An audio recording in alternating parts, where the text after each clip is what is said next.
Bro, people complain about everything. Dude, I'm not gonna lie, man. This morning, I got told on a video where we were essentially critiquing Bungie very hard on yesterday's video, and essentially my thoughts on Bungie going forward. And dude, you know, the amount of comments that range from it's content creators for hating on Bungie too much to you didn't hate enough. The back and forth on this, guys, I can't keep up with y'all. I can't keep up with y'all. Exactly how the developers feel. Are you saying that you feel like we go back and forth with the developers too much? Is that what you're saying right now? 100,000%. Okay, give me something specifically that you feel like we go back and forth to the developers too much on. Vault space? I've never gone back on vault. What are you talking about? I've always looked at anyone at Bungie and said, more vault space, please. That's a non-debate. Dude, come on. Give me something that actually means something. Hold on. I'm about to segue into this bitch. Do you think content creators have negatively impacted Destiny? Let me get a poll on this. No, just Aztecross.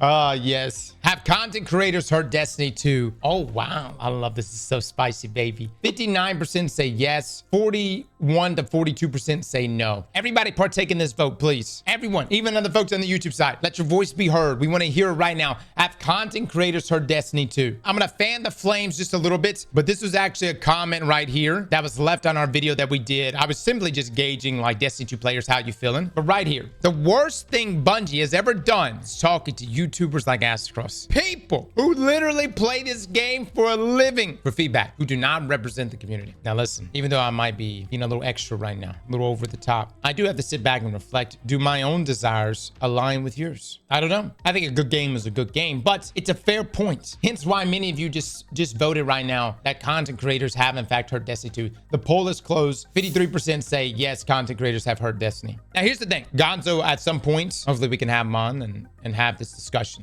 What was my reply on this? So right here, I said no shame directed at this guy. Actually, I would love to have him on for a discussion. This is a week ago. Things have, I don't know. Luke, I hope you got a hold of this guy and we can have a discussion. But I do want to take this moment because this is a common thing that you guys have brought up in here, that creators have hurt Destiny. But again, I want to circle back to the question I just asked y'all. Do you think content creators are the only ones present at these summits/meetings? Can I get a poll on this? That's good, man. 69% are saying no. 31% say yes. Okay. So here's the thing. As someone who has been a part of many summits meetings with Bungie, and by the way, this is not something that's just with Bungie. Other developers do this all the time. You know, I'll give you an example. Arc Raiders did the exact same thing throughout their playtests and leading up to their most recent alpha. So it's not uncommon for developers to bring people in from their communities and have a discussion with them to collect feedback. Exoborn was another one that did it too. But anyways, over the years, this is just what developers do. They like to take people that have played their game for an extensive amount of time and then bring them in and have a discussion with them. Bungie is also a developer that does that exact same thing. Now, interestingly for Bungie is they'll bring people in that aren't just content creators, that aren't just streamers and YouTubers. They'll bring people in that are just gamers. You know, I have straight up seen people on Twitter or people on Reddit, like straight up just like a Redditor, someone who is very active on Destiny 2 Reddit or wherever, get brought in and given feedback. On top of that, you also have a number of journalist outlets from all across the board that also get brought in. Normally, journalists don't get brought in until the release of something that's coming up. Direct feedback is only pulled from folks that are actively playing their games. The journalist is more or less brought in just essentially just show them what's coming, and that way there's coverage on that. So listen, when you have a bunch of people in a summit, there are different ideas. Dude, no one is really aligned on everything. For instance, years ago when sunsetting was brought up, let me just say there were some creators in there and some YouTubers and streamers that said that sounds fine. And it was really the people that were like, I guess folks that may have played more Diablo or something like that. You know what I mean? I wasn't used to seasonal resets, so it was new for me. I didn't like sunsetting primarily because I didn't want to say goodbye to Not Forgotten and Luna's house. So I was extremely biased on where I stood with sunsetting. It's the reason why my vault to this day is absolutely slammed. I like keeping my shit. It's a looter shooter. I want to keep my loot. And so I didn't really like sunsetting. Not even from the standpoint of just losing planets and losing content. I mean from the standpoint of just losing my favorite weapons. But there were also the technical limitations that Bungie disclosed that they were faced with. Anyways, there's reasons why there was sunsetting. And whether we all stood there and said no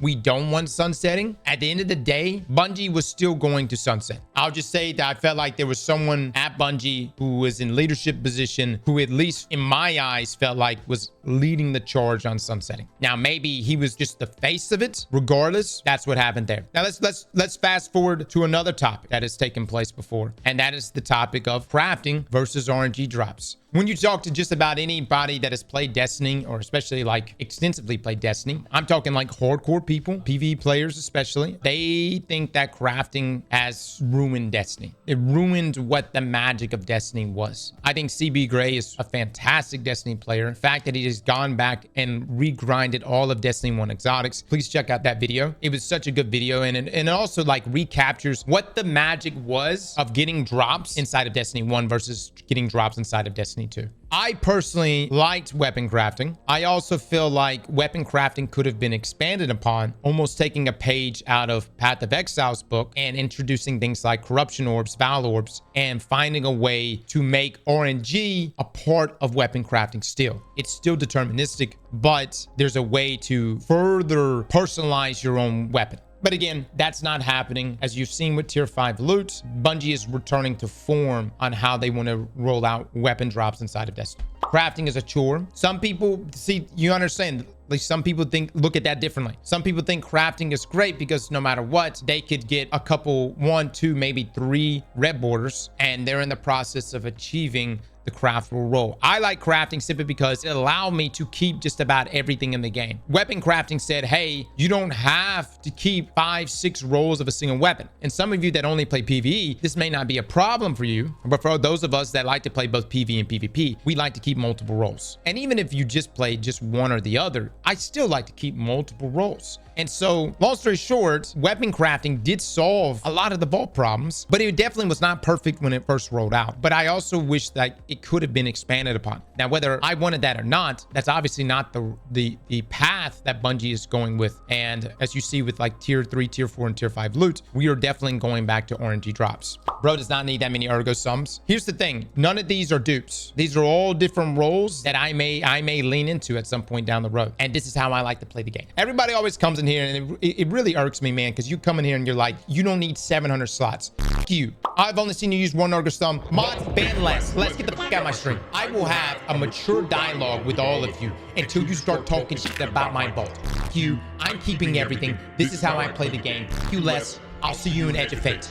Now, back to the point I was saying. When you have multiple people across the community, and this involves streamers, YouTubers, journalists, random Redditors, people on Twitter, people on Bungie forums. I've seen people on Bungie forums literally get into summits for Bungie, which is completely fine. You've got many people from all over the community that come together, and there are differing opinions across the board. But then there's the one major opinion, and it's Bungie's opinion. At the end of the day, Bungie's gonna do what they want to do. There's always some slight wiggle room, but the way development cycles work is by the time I see it or anyone else in the community sees something, there's only so much Bungie can do from that point until release. There is always a little bit of wiggle room to change and tweak some stuff, but as far as what is there fundamentally, that's what's going. So if you don't like what you see fundamentally, too damn bad. That's it. That's what's going to be happening. And at the end of the day, Bungie, you know, I'm not saying that Bungie is unyielding, but for instance, how many of you are excited about Kepler and the new exploration side of things and the matter ball stuff? Let's just play a game here. Let's run a simulation. You go to Bungie or any developer, let's just say any developer, and they show you something, but they don't show you the whole thing. They just show you a piece of it because obviously they can't spoil everything. Everybody thinks that we play the entire expansion. No, we don't. It's always just a piece of a piece and some dabbling, and that's really about it. But say you've got someone there that is a developer and they are extremely passionate about a direction they want to take their game. You don't really know if it's going to do well or not. You hope it hits, but you don't know if it's going to hit. What do you do in those situations, guys? Let me ask you, what do you do in those situations? About the only thing you can do, especially given development timelines, is that you can give small little feedback, like small little pieces of feedback, like the matter ball should do more damage. You should have more jumps in the teleportation. There should be biome changes, things like that. But fundamentally, do you look at the developer and say, I think your creative vision is ass,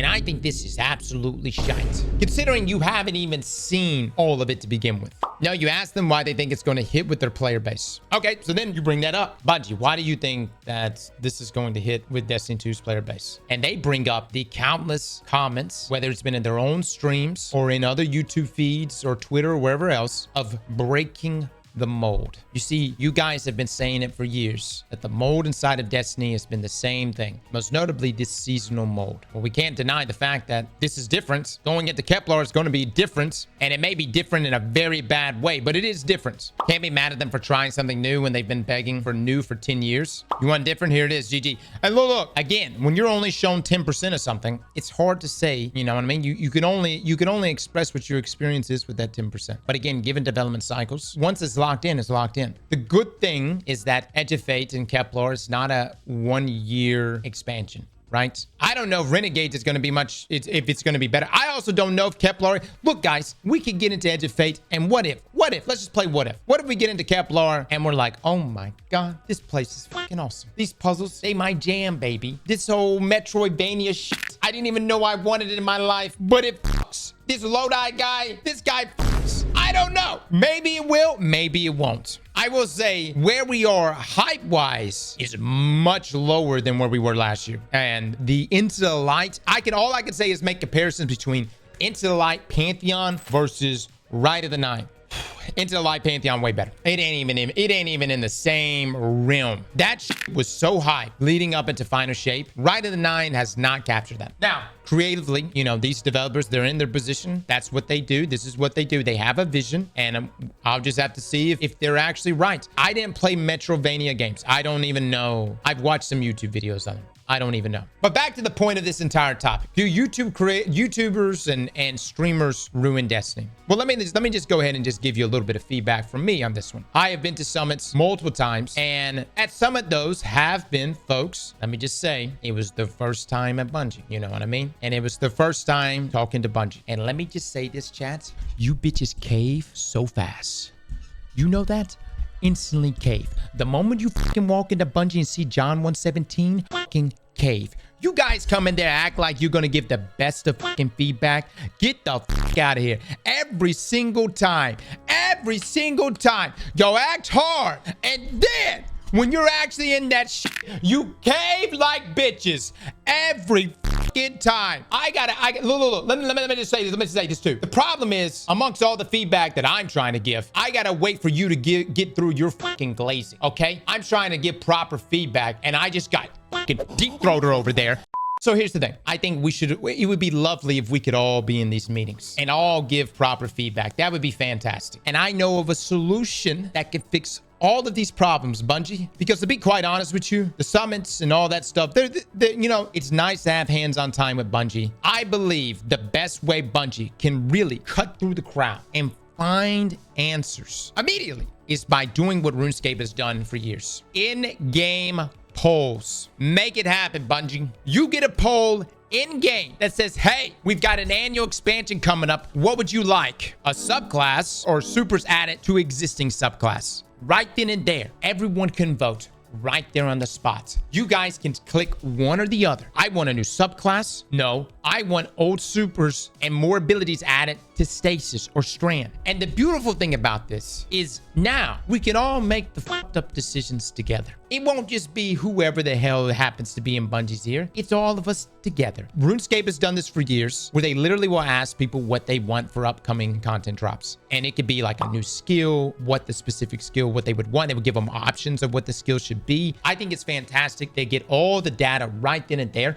and it feels like the game is growing with you. And you are all making a conscious decision to grow the game. Would you care about in-game surveys? We're doing a poll right now. 95% says yes. I think that's the best way to do it. You know, if you really want to cut past what we want, dude, just but here's the other side of things. What if we get some shitty stuff in the game? Well, all right. Just know that the majority voted for it. The majority should be happy. But Destiny does not have a mailing system. Well, we have the kiosk in the tower. We have the special kiosk in the tower. Look, all I'm saying, it should just pop up right here in the chat, guys. Maybe even on the portal. Bungie's making the portal. On the portal, Bungie, please, for for the love of God, take advantage of this. Have a little section there that's like upcoming content and just make it simple and allow people to vote on one or the other. And not just outfits. Dude, please, for the love, like even the outfits, it's like we get an email. It needs to be something that's actually real, man. I think with us as gamers, want to be a part of the process here, moving the game the direction we wanted to go. And, you know, getting the option to choose, even if it's stuff that's like a year or two out, that would resonate so well with everyone in this community. To me, this seems like something they could definitely do, guys. I dream of a day that I log into Destiny 2 and I get a little pop-up that says, we're planning some features for the next annual expansion. Would you like clan-owned housing, or would you like, you know, something